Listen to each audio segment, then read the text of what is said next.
복잡하고 어려운 뉴스 제가 쉽게 풀어드리겠습니다. 문현진의 뉴스창 시간입니다. 여러분들이 주식을 하시다 보면 물론 종목에 대한 뉴스들 많이 보시겠지만 아무래도 거시경제라고 하죠. 시장 전체가 어떻게 흘러가는지에 대해서 여러분들이 조금 감을 잡고 싶은데 뉴스를 보더라도 이해가 잘 안 되고, 그리고 그 뉴스가 뭘 봐야 될지도 잘 모를 때가 있잖아요. 여러분들이 하루에 10분만 투자하시면은 제가 뉴스창이라는 코너를 통해서 여러분들께 봐야 되는 뉴스, 그리고 보면 좋은 뉴스, 시장이 어떻게 흘러가는지에 대한 뉴스들을 제가 보여드리고 쉽게 해석해 드리겠습니다. 도움이 되신다면은 좋아요와 구독 그리고 알람 설정까지 반드시 부탁드리면서 바로 출발해 보도록 하죠. 자, 일단 오늘 뉴스는 이런 뉴스부터 시작을 한번 해보려고 합니다. 미국 노동시장 긴축, 시장에 진짜 문제가 될 것이다 라는 전망이 나오고 있죠. 이게 무엇인가, 이 노동시장이요 지금 굉장히 난리가 난 것 같아요. 취업률이 안 좋다라던가 이런 것들이 아니라 지금 일자리가 굉장히 많이 나오고 있어요. 역대 최대 건수로 지금은 채용 공고가 많이 나오고 있는데, 아니 2020년, 그러니까 2000년 이후로 2000년 12월 이후로 최다 건수래요. 그러니까 너무 많은 공고가 쏟아져 나오고 있다는 거죠. 그래서 코로나 끝나고 나니까 이제 사람들이 공장을 가동하기 위해서 일자리가 많이 나오고 있는 거죠. 사람 필요해요, 일 좀 해주세요 하고 있는데 사람들이 일을 안 하는 거예요. 왜 이런 일이 발생이 되었는가? 보육 이슈라든지 애를 보다 보니까 애 보는 거, 애와 함께 보내는 시간 너무 좋아요. 그리고 코로나19 재감염 될 수도 있으니까 델타 바이러스도 있고 하니까 나가서 뭐 하겠어요, 그냥 좀 더 쉴래요 하는 부분도 나오고 있고, 그렇게 쉬면서 돈은 어디서 나는데 실업급여를 주고 있기 때문입니다. 그래서 이 실업급여라든지 이런 것들이 나오고 있는데, 이게 타이밍이라는 게 있잖아요. 일도 지금 이렇게 물 들어올 때 놓아줘야 될 때가 있는데, 이거 놓치게 되면 기업들 입장에서는 약간 힘들어질 수도 있는 부분이 없잖아 있지 않겠습니까? 그래서 그런 부분들 생각한다면 아무래도 이제 이게 경제 성장에 어떤 영향을 줄 것인가에 대한 문제가 남아있는 것 같아요. 그래서 양적 완화를 좀 멈춰야 된다, 경기 부양책을 이제 그만해야 된다라는 그런 분위기가 많이 형성되고 있는데, 그런 것들을 생각한다면 이 시장의 문제가 진짜로 될 것은 아닌가. 그래서 올해 경제 성장률 굉장히 좋을 거라고 생각했는데 의외로 좀 색다른 요소, 그러니까 생각지도 못한 부분이 이렇게 터지면서 오히려 좀 악영향을 끼칠 수 있다는 것들이 좀 문제가 되고 있는 것 같습니다. 그런 상황에서 역시나 요즘 코로나 바이러스 다시 확진자가 늘어나고 있는 모습과, 그리고 전 세계적으로 확진자가 다시 증가하는 모습들 많이 보여지고 있는데, 뭐가 문제인가? 파우치의 경고라고 합니다. 뭐라고 말씀했냐면은 델타 변이 바이러스가 한 달 후에 미국에서 지배적 종이 될 것 같다. 그래서 지금은 델타 변이 바이러스가 지금은 또 백신을 맞은 사람들도 감염될 수 있다라는 그런 이야기 나오고 있다 보니까, 야 이거 큰일 났는데, 지금 미국의 신규 감염 중에 델타 변이 바이러스 비중이 20%예요. 이거 큰일 났습니다. 이거 한 달 지나면은 다시 또 2배, 3배가 되는데 얼마 걸리지 않을 것 같아요. 그래서 인도에서 처음 발견됐는데 전염력이 너무 빠르다 보니까 코로나 좀 종식되나 싶었는데 이거 다시 문제가 되고 있습니다. 이야기 나오고 있어요. 물론 이렇게 코로나 바이러스가 또 심해지게 되면은 금리 인상이 늦춰진다든지 양적 완화 정책이 조금 늦춰질 수는 있을 것 같으나, 지금 이제 양적 완화라든지 금리 인하로 인해서 생기는 부작용들이 점점 이렇게 나오고 있는 상황에서 언제까지고 계속 돈을 뿌려댈 수 있는가에 대한 문제도 계속 생각을 해봐야 되겠죠. 그래서 돈을 무한정 뿌릴 수만 있다면 너무 좋을 것 같은데, 그렇게 끊임없이 뿌려대면 하이프 인플레이션이라고 하죠. 물가가 더 이상 손을 댈 수 없을 정도로 너무 가파르게 치솟아 올라가는 경우가 생기는데, 그건 그거대로 코로나보다 더 무서운 공포로 다가올 수 있습니다. 예를 들면 오늘 커피 한 잔 마셨는데 5,000원인데 내일은 10,000원, 그리고 그 다음 날은 20,000원, 그 다음 날은 50,000원이 된다 생각 한번 해보세요. 좋은 거? 없겠죠.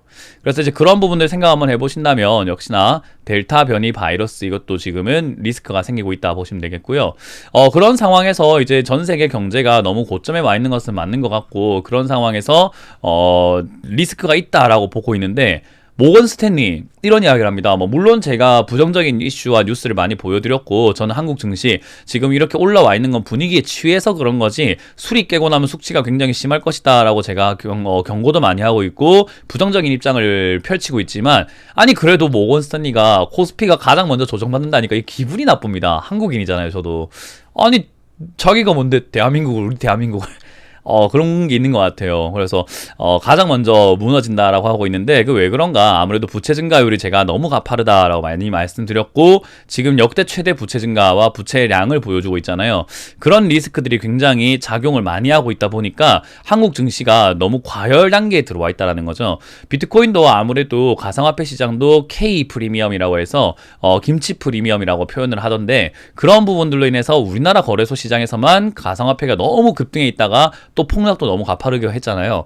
그런 것들을 분석을 한번 해볼 때 우리나라 시장이 가장 영향이 클 것이고, 그리고 아시아 쪽에 중국, 일본이 영향이 또 클 것이다. 그리고 미국 시장은 가장 마지막에 영향을 받을 것이다 라고 전망한다라고 말을 하고 있는 것 같아요. 역시나 미국 경제 성장에 대한 분위기와 분석은요, 이견이 없는 것 같아요. 미국은 성장한다 쪽인 것 같은데 다른 국가들은 과연 어떻게 될 것인가에 대한 문제가 남아있는 것 같아요. 특히나 홍남기 부총리께서는 지금 다른 분들께서는 전부 다 추경을 해야 됩니다. 경제 괜찮습니다. 돈 뿌려야 됩니다. 이런 분위기 나오고 있을 때 홍남기 부총리는 이런 이야기를 합니다. 아니, 금리 문제가 지금 이거 굉장히 위험한데, 그리고 또 한국은행이 지금 금리 인상한다라고 하지 않느냐. 근데 이러면은 지금 부채 이거 1% 금리가 오르면 10조 이상 부담되는데 이거 위험합니다라고 어떻게 보면 진짜 혼자만 목소리를 내고 계시는 것 같아요. 그래서 이런 건 우리가 투자를 하고 있는 분이라고 한다면은 이런 분위기 좀 잘 봐야 됩니다.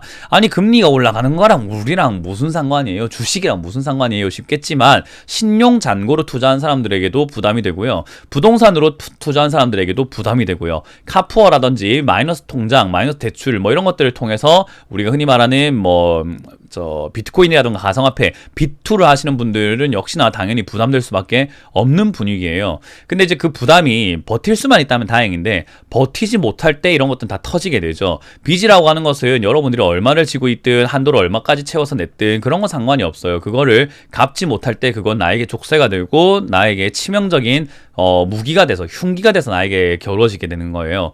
그래서 그런 것들 생각 한번 해볼 때 지금 부채, 물론 가계부채가 많고 부담인 거 뉴스에서 많이 이야기하고 있고 모두가 인지하고 있지만 이게 터졌을 때는 엄청난 큰 문제들이 생깁니다. 일단 터지게 되면은 가장 크게 터지는 것은 바로 금융권이죠. 돈을 빌려줘 놓고 받지 못하는 사태가 만들어졌을 때 그거는 엄청난 리스크로 다가오게 되고 금융권에 대한 신뢰도가 떨어지게 됩니다. 그러면 많은 사람들이 은행 가서 내 돈 내놔 하는 그런 사태가 만들어질 텐데 그게 점점 줄지어진다면, 정말 극악으로 갔을 때 줄지어진다면은 은행이 부도가 나는 경우도 생기겠죠. 그런 것들에 대한 신호인 겁니다. 그런 리스크도 있고 해야 되니까 그런 것들을 막아야 되지 않겠느냐라고 먼저 이야기가 나오고 있는 거죠.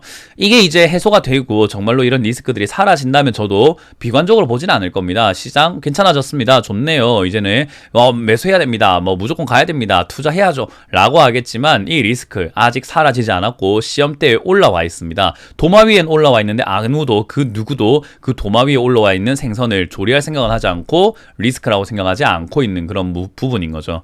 저는 이거 지금 뜨거운 폭탄이라고 생각이 들고요. 달궈진 이 폭탄이 터지지 않도록 차갑게 식히는 어떤 영향적인 정책들이 나오지 않는다면 저는 시장에 대해서 부정적인 시각을 고수하도록 하겠습니다. 그리고 이제 그런 상황에서 역시나 우리나라 슈퍼 추경과 초저금리가 맞물려 떨어지면서 달러는 많이 풀어도 된다라고 말씀드렸는데 원화가 엄청나게 많이 풀려 나오고 있어요.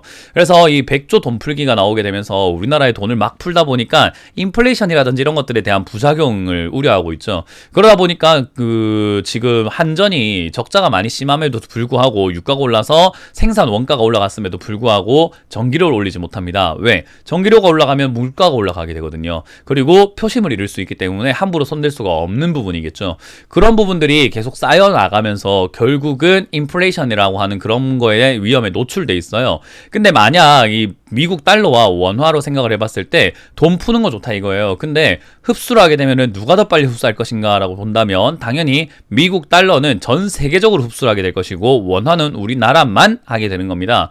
과연 우리나라 원화에 대한 메리트가 높아질 것인가? 달러가 점점 흡수가 되면서 달러 가치가 올라가게 된다면 우리나라 돈의 가치는 점점 떨어지게 되니까 반대로 환율이 지금은 1,100원이지만 1,200원, 1,300원, 1,400원, 1,500원 이런 식으로 가파르게 올라갈지도 모릅니다. 환율이 그렇게 변동이 심하게 된다면 또 역시 경제 충격이 오게 되는데 그런 것들을 잘 버틸 수 있을지에 대한 문제가 남아있죠.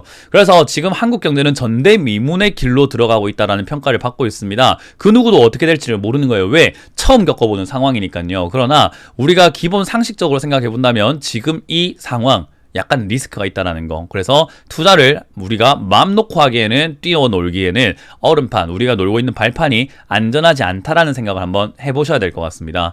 그래서 이런 부분들이 계속 만들어지고 있다 보니까 저는 역시나 아직까지도 좋은 뉴스가 보이지 않는다라는 생각이 듭니다. 어때요? 지금도 이렇게 많은 뉴스들이 나오고 있는데 긍정적으로 시장이 괜찮아지고 있습니다. 부채 해결이 됩니다. 부작용 걱정 안 해도 될 것 같습니다. 우리나라 부채 가파르게 줄어들고 있습니다. 정말 많은 사람들이, 서민들의 삶이 넉넉해지고 있습니다. 있습니다. 일자리가 잘 찾아지고 있어요. 이런 뉴스들은 전혀 보이지 않고, 대기업들은 돈 잘 벌고 있습니다만은 자영업자 망하고 있습니다. 대기업들, 부자들은 지금 돈이 넘쳐나가지고 람보르기니 사고 슈퍼카 사고 지금 그런 거 다 품절 현상이 일어나고 있는데, 서민들은 지금 배를 굶고 있습니다. 일을 못 찾고 있습니다. PC방 알바 구하는데도 100명이 지원합니다 라는 뉴스가 나오고 있다는 거예요. 빈부격차가 굉장히 심하다라는 거죠. 과연 대기업의 매출이 좋고 대기업의 이익이 좋다고 해서 중소기업들까지 안전할 것이라고 생각을 해야 되는 것인지 저는 잘 모르겠습니다. 대기업들은 대기업들만의 자기 먹거리를 찾기 위해서, 살아남기 위해서 현금을 비축해 나가고 있는데, 중소기업들은 빚을 지면서까지 그들에게 돈을 상납하고 있는 부분이 나오고 있죠. 과연 그 상납 언제까지 지속이 될 수 있으며, 그 상납을 하지 못했을 때 사람들의 일자리는 안전할 것인가, 그리고 그 일자리가 과연 계속 창출이 될 것인가, 모든 면에서 지금 아래쪽부터 망해가고 있다는 생각이 많이 드는 요즘입니다. 그런데 증시만 이렇게 삐까번쩍하다고요? 증시 무너지게 되어 있을 것 같습니다. 그래서 저는 그런 상황에서 현금화를 해야 된다, 리스크 관리를 해야 된다라고 아직은 주장하고 있고요. 뭐 물론 아까 말씀드린 것처럼 뉴스에 변화가 생긴다면 제가 제일 먼저 여러분들께 알려드릴 거니까요. 그 점 참고하셔가지고 좋은 전략 짜시길 바라겠습니다. 자, 이렇게 오늘 마무리 지어보도록 하겠습니다. 지금까지 뉴스창의 문현지 멘트였습니다. 고맙습니다.